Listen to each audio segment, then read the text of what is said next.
Well, it's a real privilege to be here and a pleasure as well. And I thank you all for coming. So I asked Kaiwen what I should talk about, and she said, well, introduce yourself a bit. Well, she's done that, but I'll tell you a little bit more. And then I want to tell you a little bit about cancer and how it works and why we're very optimistic that we begin to understand some of the processes that go on in cancer and that go wrong in cancer. And then I wanted to talk also a little bit about the upsurge, albeit from a very low level, of cancers in young people, which I'm sure you've all heard about and what we know about it. The answer is not a lot, but I'll take you through it. And then I wanted to end by, we'll pack all this into 30 minutes, I promise, end with where it's going, which I think certainly in my lifetime, this is the most amazing period to be a cancer biologist, trying to cure patients of this terrible set of diseases, because we've actually got places to go that we know will work and will enable people, if not to be cured, then be able to live a natural life with the cancer and with the disease.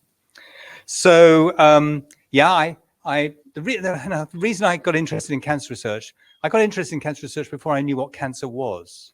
So let me explain. So when I was a kid, every week, a very nice man would come around and collect money for cancer research. And whenever he arrived, he would talk to me about what I wanted to do. And I said, I want to be a scientist, not knowing really what a scientist was. I didn't realize how much administration there was in being a scientist.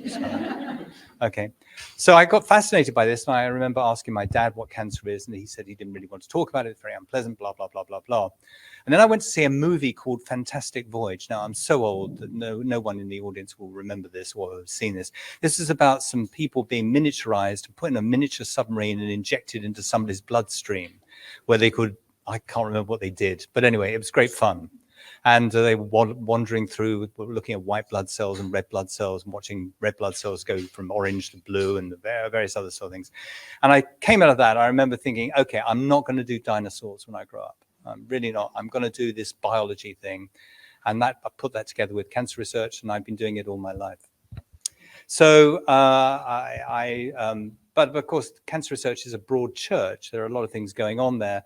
So when I was an undergraduate, I was very interested in the process of cancer. And then as a graduate student, I decided that the immune system was very important in cancer.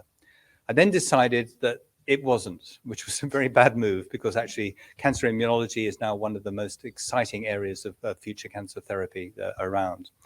And then I went to the University of California to try and understand the molecular details of what goes on in cancer. And then I came back and I started working on a gene called MYC, M-Y-C. It's short for myelocytic leukemia virus, but nobody can say that, so they call it MYC.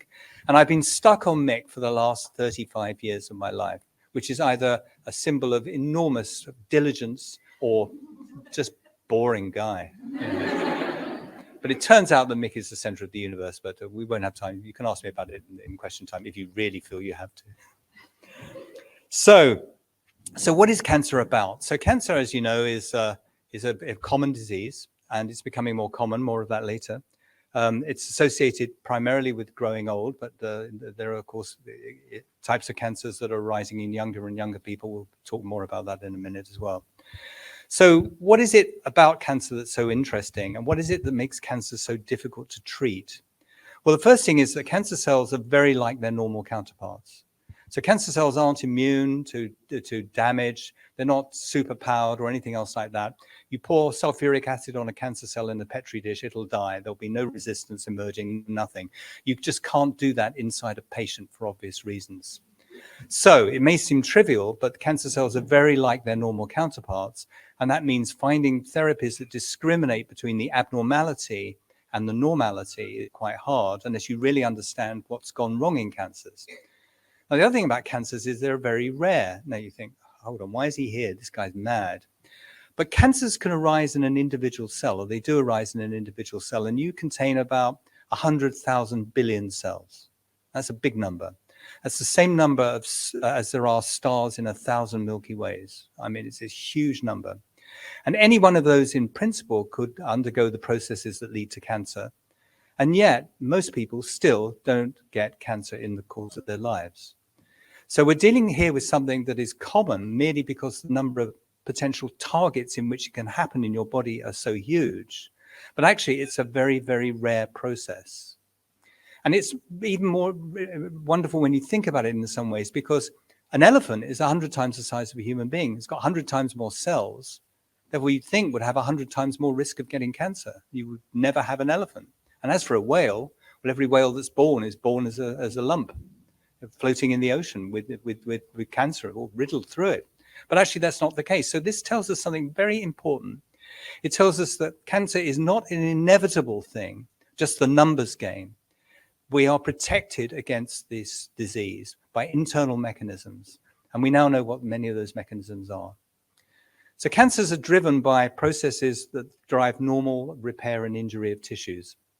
So every time you cut your finger, it's important that the body senses what's happened, the injury that's happened, and emergency services move into action.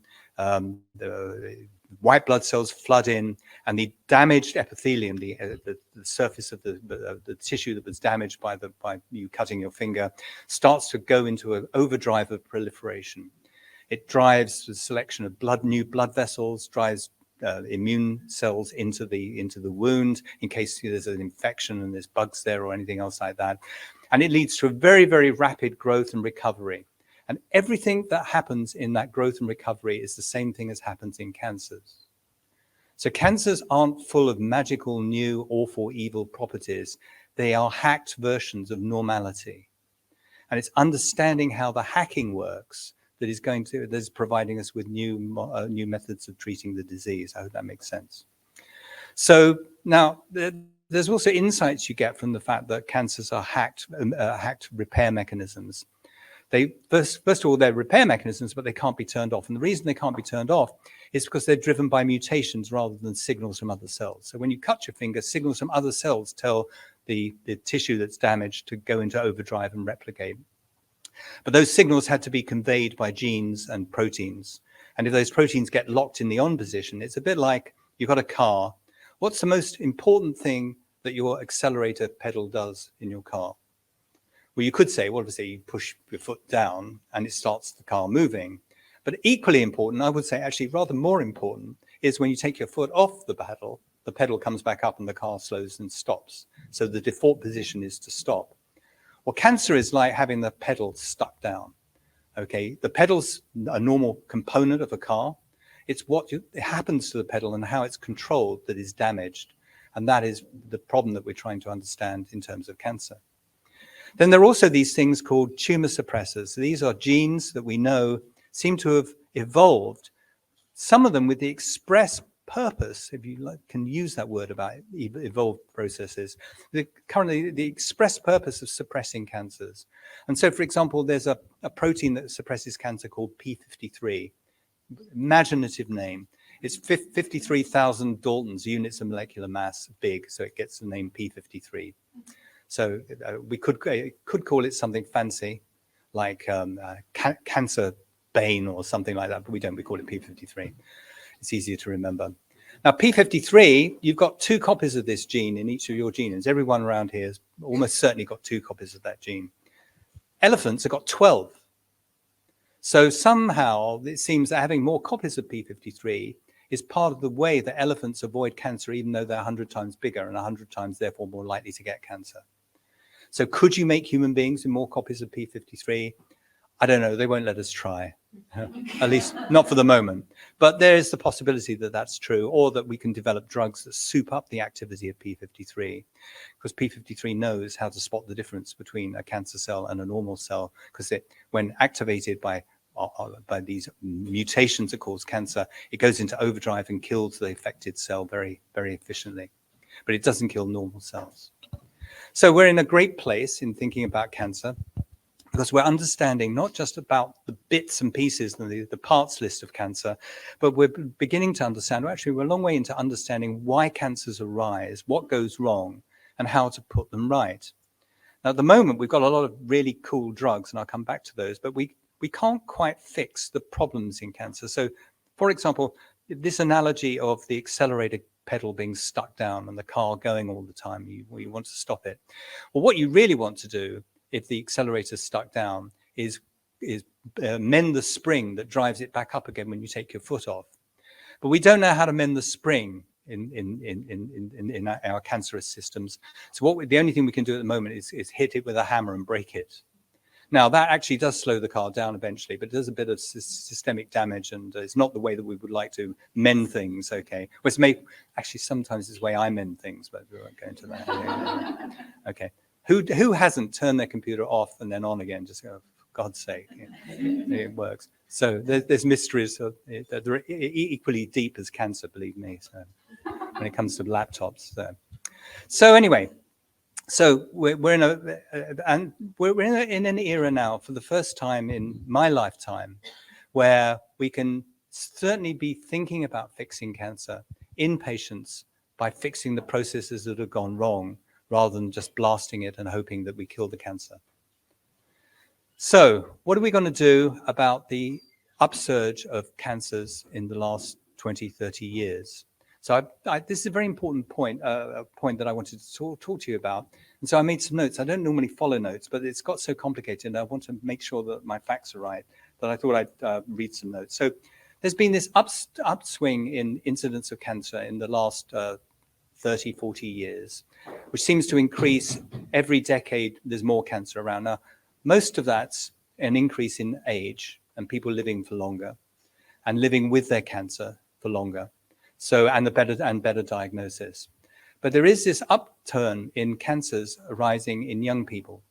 And this is causing us problems. We really don't know what's causing this and what's causing the upswing in all cancers, let alone in young people.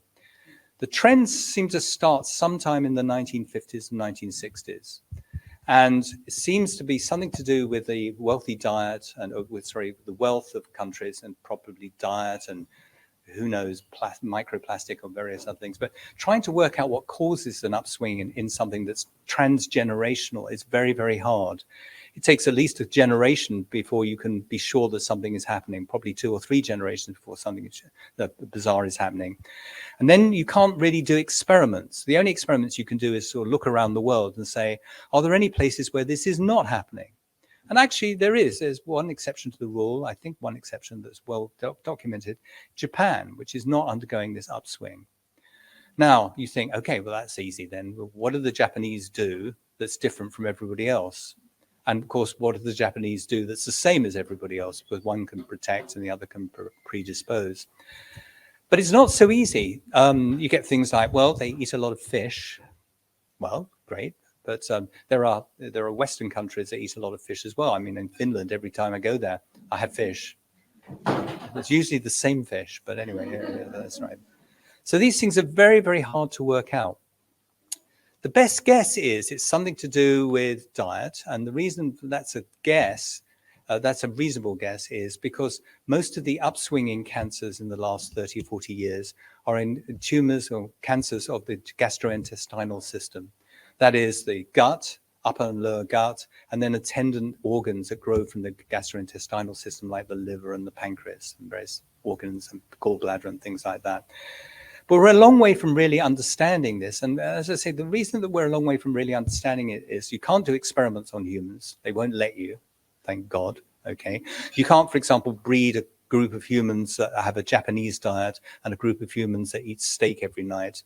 Put them in cages, get them to breed, get them to mate between you. Oh, it's just really not going to happen.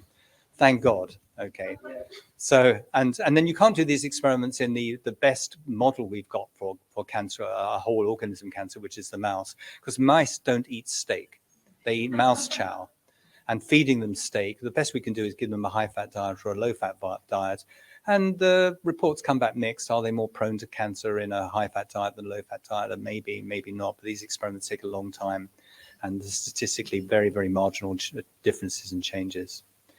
So we're stuck with this increase in cancer. It comes from, in younger people, it comes from a very low base. Okay, so still the vast majority of all cancers occur in people over 65. In fact, the vast majority occur in people who are over 85. And this tells us, of course, that most cancers are caused by gradual accumulation of mutations in these regulatory systems that make sure that cells behave themselves and do the right thing and behave normally. But in young people, that you're probably aware of the fact that pediatric cancers and young persons cancers have, until relatively recently, been limited to or restricted to special unusual types of cancer that are more associated with developmental issues, the misfires and so on and so forth, like leukemias and neuroblastomas and diseases like this. And there's a spectrum of these diseases that come up in childhood, neonatal to postnatal to teenage years to young adult years. But then these developmental associated cancers dissipate and disappear and subside. And then you have this long period until 60 when the people have been by and large cancer free, with some notable exceptions, breast cancer being a notable exception, and also lung cancer, but that's fortunately in retreat because people have wisely stopped smoking. So we've got so the cancers that are growing, albeit from a very low base in young adults now, are unusual for young people's cancers because they're not these developmental cancers. The developmental abnormality-driven cancers, they appear to be cancers that are much more like the cancers associated with older people like me. That is, they have the same mutations in them. And we do not know why that is happening and what it is that's driving that process. So okay, what can we do? Well, the other side of things is really, really good news. So first of all, there are a number of things that are changing the way that we treat cancers. And strangely enough, I want to get this right. And strangely enough, the fact that this upswing in general cancers in younger people is happening has a good side to it, which is that the same drugs that are purposed and developed for old people's cancers are appropriate for use with young people. And we are in a bonanza period of time for development of drugs that fix the problems in cancer. So why is that true? Well, we know, for example, that cancers are driven by mutations, and we can direct now therapies that specifically inhibit the mutant forms of these normal genes that drive processes that are the ones that are causing cancer. So that means that we're approaching a dawn where drugs get better and better, they have fewer and fewer side effects. And the reason they have fewer and fewer side effects is not only are they not inherently poisonous, they're not horrible chemicals or radiation or something else like that, but they are specifically and surgically targeting the abnormality. And in fact, many of the new drugs are specifically targeting only the abnormal forms, not the normal forms. So they don't have side effects. So for example, there's a receptor called epidermal growth factor receptor that drives an awful lot of lung cancers. And those epidermal growth factor receptors can be inhibited. And about 15, 20 years ago, you saw the birth of a whole new set of therapies for lung cancer that inhibited the epidermal growth factor receptor, which is a signaling molecule that makes epidermal cells in the lung proliferate. But now we're into the 7th or 8th generation of these, which are these drugs, which only affect the mutant forms that cancer patients have in their cancer cells, but not in their normal cells. And this is the space that we're going to be inhabiting over the next 15 to 20 years. And also the development of drugs is important because these drugs inhibit the cancer initially, but very often patients relapse because the cancer evades the sensitivity that the drug induces. But by that time, at the moment, the rate of new drug development is so fast that the problem is not developing the new drugs. It's the fact that there is nowhere near enough human beings in clinical trials to test them all. There's a huge logjam. And as you can imagine, that's a bit of a difficult logjam. So you can't really test them in animals and mice and various other things because that's never a really accurate indication of what's going to happen in a human being. But we have to develop better ways of testing drugs in combinations as well.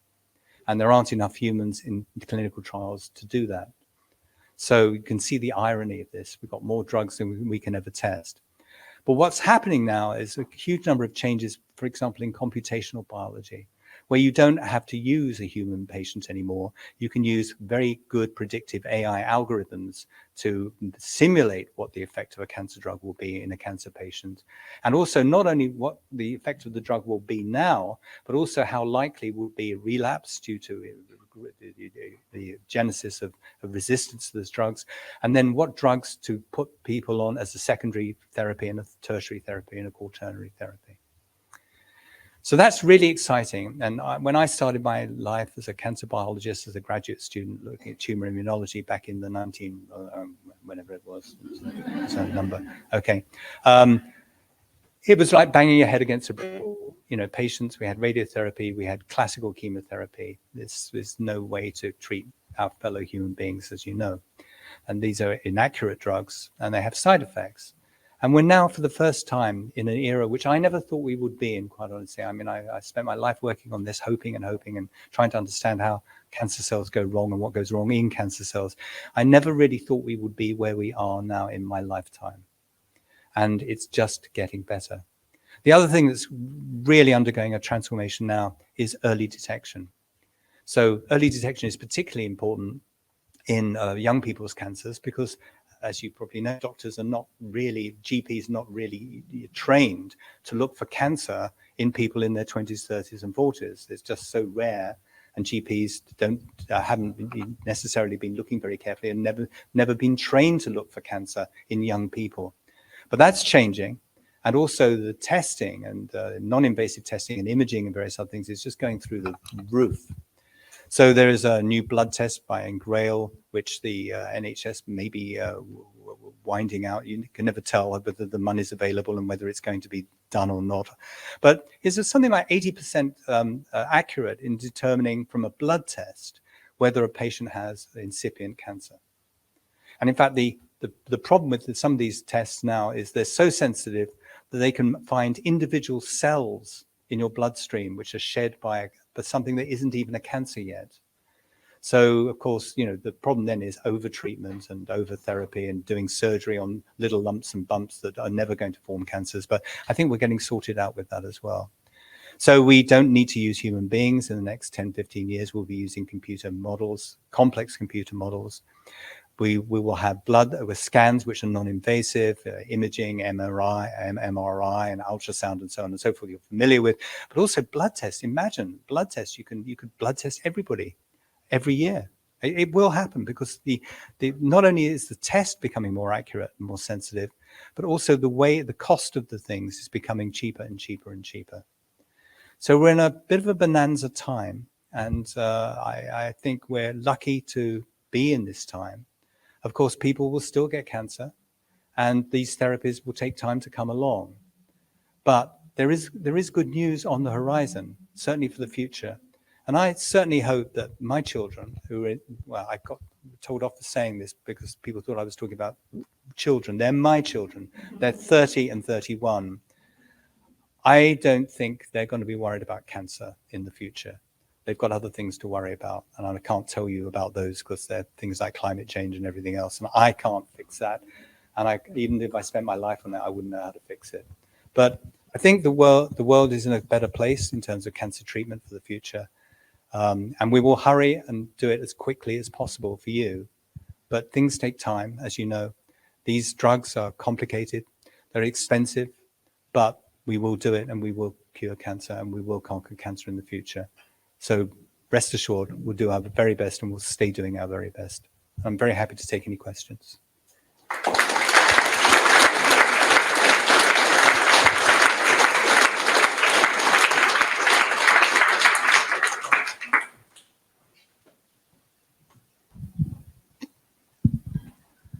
Hello, my name's Madeline, and I was diagnosed last year.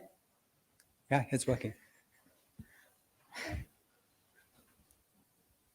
With metastatic melanoma, and it had gone from the sacrum up to the brain and a lot of places in between. The first line of treatment they wanted to do, apart from the radiation, was to put me on an immunotherapy. Yeah. And I think it was two mixed together. Immunotherapy, I think was one, and I think another one began with an N. I can't. I can neither remember the names nor say them. So. All cancer drugs are impossible to say. Yeah. And what happened? I'm trying to think now because my brain is ruined from the radio. what happened? Don't worry. Oh yeah, so I had a massive allergic reaction Right. to the immunotherapy, which the doctor said he probably thought was, anyway, it doesn't matter. So they put me on targeted BRAF mutations, just like we were talking about, but they've only lasted a year for me. And now he wants to put me back on immunotherapy. Yeah. So if I have allergic reaction, I can't remember my question. Oh, don't worry about it. I think I can fill in. Okay. So, Yeah. So first of all, I mean, immunotherapy is one of the most exciting advances in cancer That's therapy. That's what I want to know about. Yeah. Yeah. I've got to start it again. But there is a problem. Okay. We don't know quite how it works. So when it does work, we don't quite know how it works. And we also, when it doesn't work, don't quite know why it doesn't work. So in melanoma, as you probably were told when you discussed your treatment, melanoma, there are about 20 to 25% of patients who can be effectively cured, late stage disease, failed all other therapies and cured by the immunotherapy. The idea is very simple. You've got your immune system, which fights off bugs and all sorts of things, and you just train it. You take them. So the problem with the immune system is, how does it know what's foreign and what's you, so it can attack what's foreign and not attack what's you? And the answer is there's a long series of different overlapping gates that the immune system has to constantly sort of say, yes, I think we're okay. Yeah, I think it's all right. Okay, and it's checks and balances. And the idea about 15 years ago from the immunotherapist cadre in cancer research was that if you could just take the shackles off the anti-immune system, the brakes, you could let the immune system run a little bit more hot. And when you do that, it could then somehow detect cancers and kill them off. And it's still the ultimate biological nanotech. You use your own cells to kill off the cancer cells. So the initial, so everybody started jumping on the bandwagon, and there are two targets. One's called CTLA4, one's called PDL1 or PD1, which is, it doesn't really matter what they are. But when you inhibit these, you take the brakes off your immune system, and certain things happen. Now, obviously, the thing that can happen is it takes out your tumor. But the other problem is that it loses its ability to discriminate between what's foreign and what's you, and starts attacking you. And this is this allergic reaction that you have. It turns out, as far as I understand, and I'm not an immunotherapist, it turns out that these different versions of the drugs, though, have different propensities towards these allergic reactions. So AstraZeneca and Pfizer and Eli Lilly and all these guys, they've all got their own antibody-based therapies, which are immune suppressor, immune activated therapies. But they all have different idiosyncrasies about them. So now there's when every drug company in the world started to get into cancer by making these drugs, they were all targeting the same things, and everyone was going, why are you doing this? And they were all looking for a variant where the side effects would be different and the efficacy, the therapeutic efficacy would be great and the side effects less. Obviously understanding that different human beings will respond to these in different ways. So presumably the immunotherapy that they will try with you in the future will be different versions of that immunotherapy and different kinds of immunotherapy. And some of them should work. So are they still coming out more and more? They're still coming out more and more and more. And that's only one arm of the immune system. So there's a thing called the adaptive arm of the immune system, which is, what you activate with an immunization or a vaccination, COVID. You prime the body, and the body then sees this as foreign and is souped up and ready to go, and that stays with you for a large chunk of your life. So that's the adaptive immune system. But there's also a thing called the innate immune system, which is a much more primitive, not that that's a bad thing, much more primitive type of immunity that just goes on the basis of there are certain things it doesn't like. It doesn't like, for example, it's sensitive to tissue disruption. Because when you disrupt a tissue, you imagine a tissue has layers, to put it simply, and the bottom layer never comes in contact with the top layer. And there are markers, there are signals on the bottom layer that if they get to the top layer means something's gone wrong. and they drive this innate immunity to heal and clean the wound and prevent it from being infected as well. And there are new drugs that are coming along that activate the innate immune system as well as the adaptive immune system, which we are certain to have very, very different uses, and in some ways to be rather better, because what they do is, at least that's my view of it, what they do is they mimic this process of wound healing. So if you think, I said right at the beginning, that cancers are a hacked wound reaction, a wound that never heals. But wounds normally heal. So why do they normally heal? They heal because this innate immunity clamps it down, shuts it down, and reorganizes the tissue and normalizes it and gets rid of all the foreign weird stuff. So actually, there's this idea now, which I think is very exciting, which is that if we use what nature does in healing a wound, we can actually adapt those processes to cancer therapy in the future. And this is actually happening at the moment. There's still some work to do, but it's actually happening and being rolled out all the time. So with luck, it'll work. And and if that doesn't work, there are other therapies as well. Does that help? Yeah. Hi there. Question from me is, where do you see personalized medicine based on gene therapy in the future? How far away do you think we are from that? That's what you mean by gene therapy. It's very cool. So I do a DNA test. Yeah. You look at my immune system and tailor my treatment to me because of my mutations that I have, etc. Well, that is now such a fast turnaround that everybody's tumor is soon to be sequenced. We'll just have that on the library. The problem is that, of course, every tumor cell is a bit different because they're still evolving and mutating. But the idea is to be able to glimpse what are the, if you like, the mission critical mutations in your cancer that drive it, rather than the idiosyncrasies of those have one of these and three of those and so on and so forth. So the answer is that personalized medicine is here to stay, and it's become cheap enough to administer. What we don't yet have is all the drugs that can hit all the different targets for every patient. So we're assembling those, and we will continue to assemble those over the next few decades. For example, there's a whole class. Let me back off a bit. The things that go wrong are molecular switches. Molecular switches have an on and an off, and sometimes they get mutated and damaged, and they go on and they can't turn off. There are other cases actually where they go off and can't turn on, but we won't talk about that later. Okay. So this process of fixing the switches is a very important one.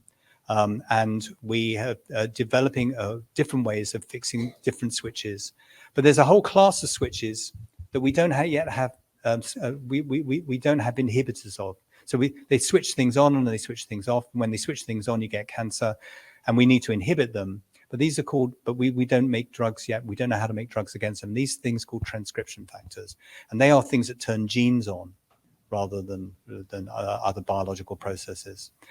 And there's just been two major breakthroughs. One is a major breakthrough that one of these switches, not a transcription factor switch, but a switch called RAS, which was thought to be undruggable. You can't make a drug against it. All the pharmacologists said, no, it's the wrong shape, wrong size. You can never do it. They've done it.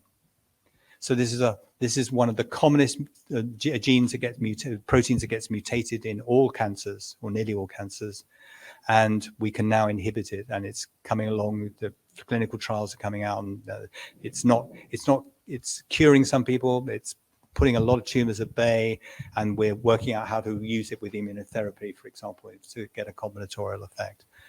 But there are many genes, like the one I work on, MYC, which is a master regulator. It basically turns on all the genes in a cell that are needed for the cell to replicate. So it's a go, no-go switch. Do I go into replication or do I stay out of replication? And most cells in your body are not replicating, but MYC is the switch that will push them into replication. And we know what would happen if we inhibited it, because we can do that genetically in mice, which is tumors crash. All tumors crash, because it's fundamental. It doesn't need to be personalized because it's there in every tumor. And that's an interesting idea, which is going to be exploited over the next 5 years. It's actually what I work on, which is, why bother with personalizing medicine if you can find commonalities in cancer that work across many tumors, if not perhaps all cancers? We know they're there. We just don't know how to make drugs against them, but that will change everything. Hi. Oh, Oh. yeah. Yeah. Hi there. We know that vaccines will play a big role in the Yeah. future to prevent cancer in the first place. This is more of an opinion question to you. Yeah. Since COVID, we've seen a big increase in very loud voices who are against science and against the medical expertise through anti-vax campaigns, creating mistrust. How do you see, how big is the danger for that to have a real negative impact on the future of cancer research and the further development of drugs and vaccines and so on? Well, I could have answered by saying, well, I don't have time to do that because I'm too busy working in the conspiracy of pharmaceutical companies, all of whom are my friends, and I don't understand this. It's together with the international banking conspiracy, which I'm also involved in. I mean, really, I just don't understand. I mean, these conspiracy theories are fun, and they do empower people, which is how they work.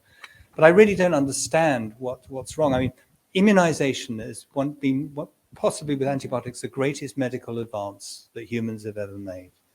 And I personally, though I had nothing to do with the COVID vaccination, think of when humans can be evil, they can be terribly evil, but when they're good, they can be angels. And humanity got this one right. It built this set of vaccines, which actually presage a whole new way of developing vaccines for the future. You can just dial the sequence up in your RNA, mRNA, and off it goes. You can have your vaccine. So I'm incredibly excited about it, but I guess some people don't like it or think that there's. I mean, my next door neighbor over the road, when the COVID vaccine came out, the AstraZeneca one, which is a conventional vaccine, said, "Oh, I don't think it's safe." I said, "You live opposite a molecular biologist, okay, who's just had it. And what do you think's going on here?" "Oh, well, they gave a different one to you. You'd had a different microchip." But this is what will happen. But eventually, I think it'll be accepted. And the HPV vaccine is one of the other great and remarkable advances. I mean, cervical cancer will be almost extinct for the next generation. My son and my daughter won't get, well, he won't get cervical cancer, but he's not going to give it to anybody either. Yeah. So, and head and neck cancers. And head and neck cancers, of course. Yeah, absolutely. So I think, there are advances, but it's slow. It's a bit like, it's not like we wake up one morning and, I've solved the cancer problem. Every cancer is different. They have different pathologies and different ways of behaving and different responses and various other sort of things. For reasons we don't always understand.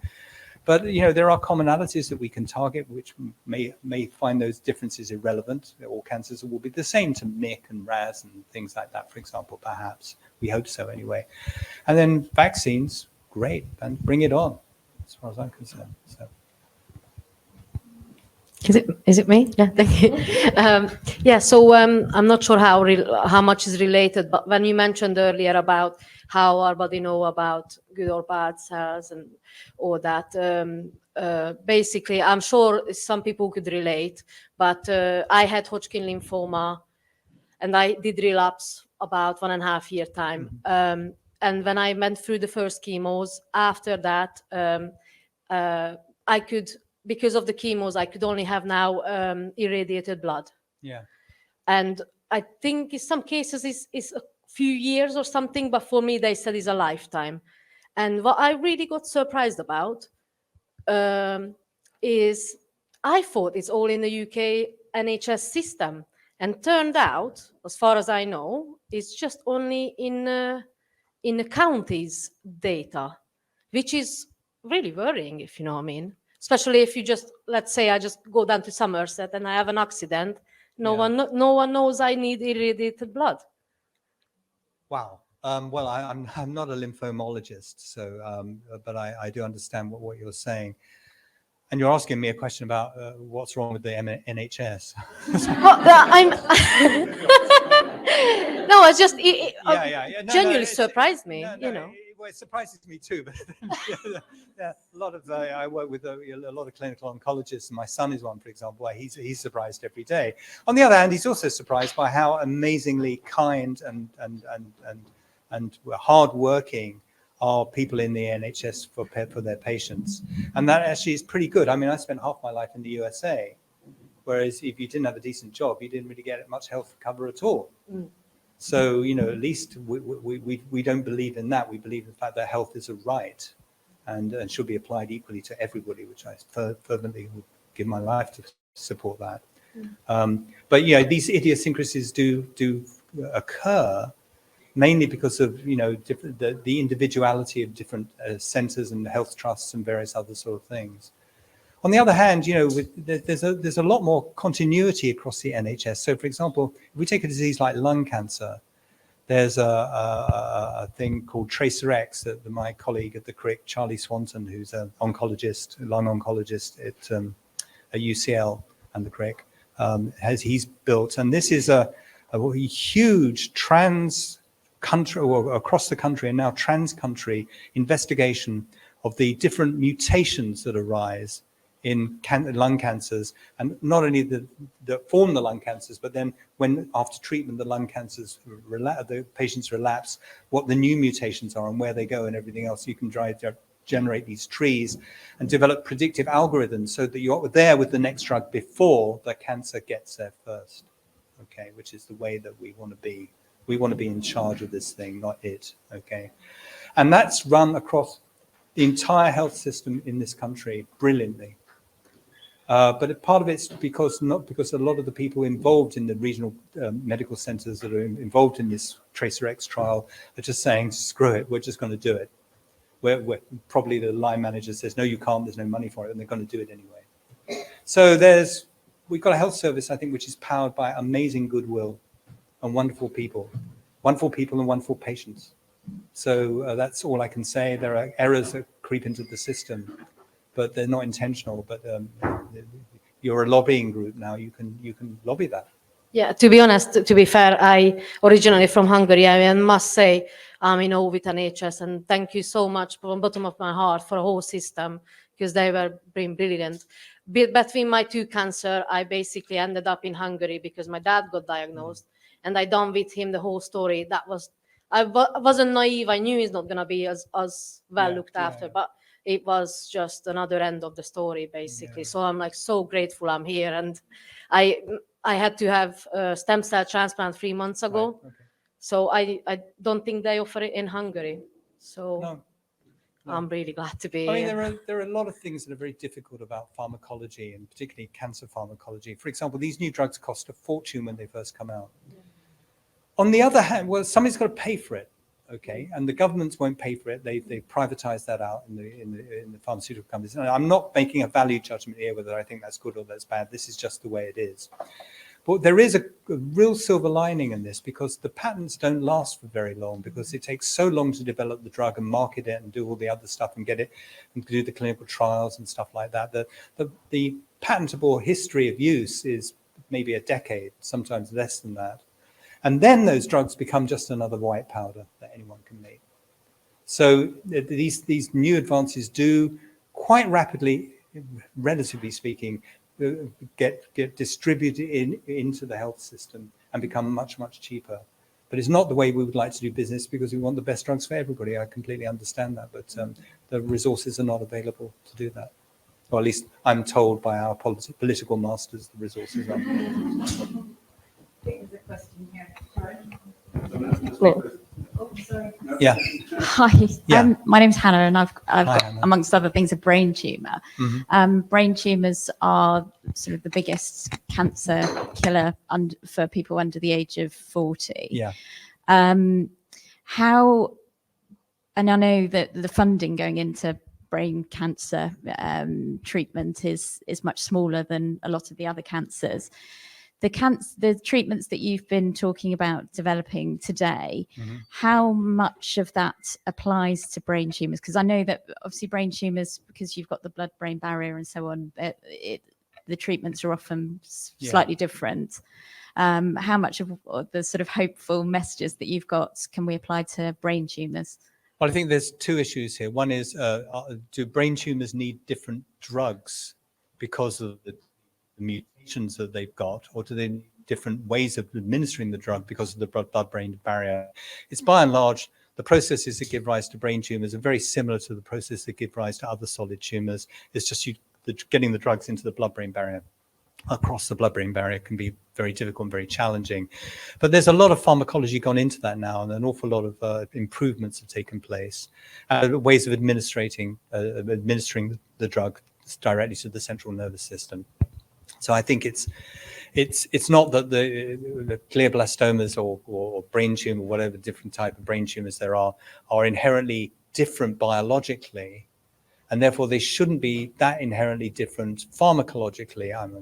I don't work on brain tumors, and I know that there's swines to treat, and that particularly in older people in GBMs. But nonetheless, there's nothing in principle to make them more difficult to treat pharmacologically than a lot of other tumors. And I think we have to remember that there are cancers which are deemed untreatable, like multiple myeloma, for example. 20 years ago, it was deemed untreatable. It didn't respond to chemotherapy, the whole thing. And then suddenly, by hook and by crook, by investigation, courage, reasoning, error, just blind luck, we developed therapies for multiple myeloma, which involved, a thalidomide compound-based compound, an immunoactivator, bone marrow transplants, and melphalan, a low-level, not so toxic chemotherapeutic drug. And now most patients with multiple myeloma go into remission, and go into remission for a decade or more. And I've got a friend, Mark Sherburn in California, where I lived half my life in California, and he got multiple myeloma in 2002, and he went through all the new treatments, and he's still going strong. So cancer, as you know, is all about you. It's not about the statistics and everything else. It's about whether you can cure patients, and he's effectively cured. So if we can find the right ways of treating some diseases, they can turn on a pin, and those therapies can now work very, very effectively. It's just that each one is different, and we don't really yet know quite how these therapies are working. But once you get something to work, there's now something to work on research about why does it work. Okay, I hope that makes sense. Yeah, thank you. Thank you. Hi, I just wanted to ask two sneaky questions, if I can fit two in. Yep. First one about current, there's a lot of drugs currently out there that potentially could be repurposed. Yes. They've been licensed for a use, like metformin, Yeah. aspirin, but they're not being used for cancer treatments, although there might be, I don't know if you have any comments about repurposing drugs that we currently already have in the meantime while new ones get developed, whether that could be a strategy. And second of all, for the future, if you have any comment about research on sort of like CRISPR, Cas9 gene editing treatments and things like that could help with. Right. Okay. So yes, repurposing drugs, off-label use of drugs goes on actually a lot more than you probably think it goes on, because there's not much else to try in certain patients. And that's how it's one discovery route. We have to be very, very careful, because obviously if something goes wrong with that patient has a bad reaction to it, then it's an off-label use, and the physicians involved can get into an awful lot of trouble. Now, how do I put this? In the NHS, we in the UK system, I think we have a better understanding of that. We understand that sometimes things don't go quite right, but people have tried their best and maybe it didn't work out. In the US, it's just unacceptable, of course, because the important thing is healthcare costs so much, you've got to pay for it. And that means that something goes wrong, you've got to find someone to blame. So we're not in a blame culture, though, of course, we drift towards a blame culture more and more as a community, as a country, which is something that's really a bit bad. And CRISPR-Cas9, well, the truth is we can now surgically engineer DNA however you want to do it. And it used to be thought that, oh, that's my time, is it? Yeah, all right, okay, fine. Wonder why you're carrying it. You're running a marathon. Okay. CRISPR-Cas9, you can, and there are other versions of that, newer versions of that, where you can surgically do whatever you want to the genome. The questions we have are, first of all, is it economically feasible? And second, you know what you're trying to do, but do you know what you might be doing inadvertently? So there's this interesting question. You could say, look, if your child has a hereditary disease, we could, or your embryo, your unborn child, the fetus has inherited a genetic disease, and we can cure that with CRISPR-Cas9. What are you most frightened of? Do you think it's wrong to fiddle around with the human genome because it's perfect? Well, most people don't think that. It's not. It's full of rubbish, actually. That's what makes biology so interesting, is accidents, dead viruses, and various other sort of things. Or is it because you're worried that you might inadvertently do something terrible? And then you get into the world of, the Last of Us and aliens and various dinosaurs with lion's heads and various other sort of things. The fact of the matter is, that the way that genes work is much more complicated and subtle than we thought. It's much more contextual than we thought.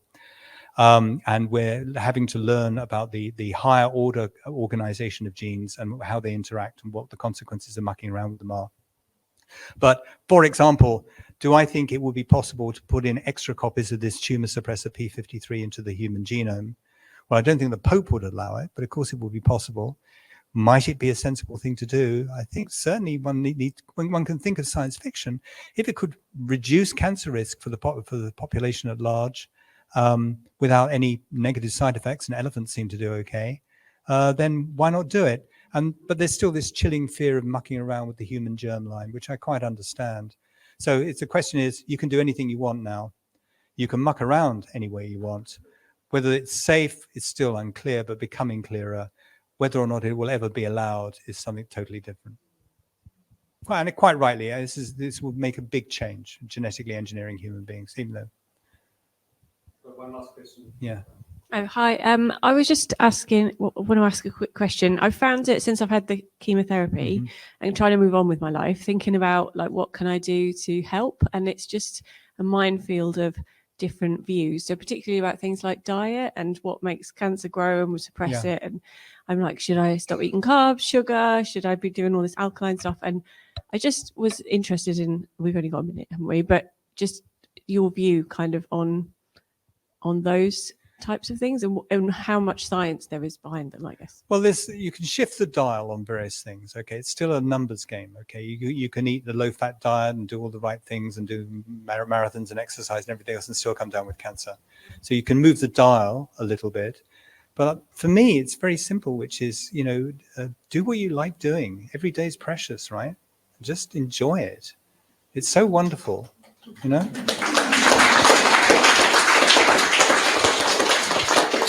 So that would be my answer. And if you like a steak, eat a steak.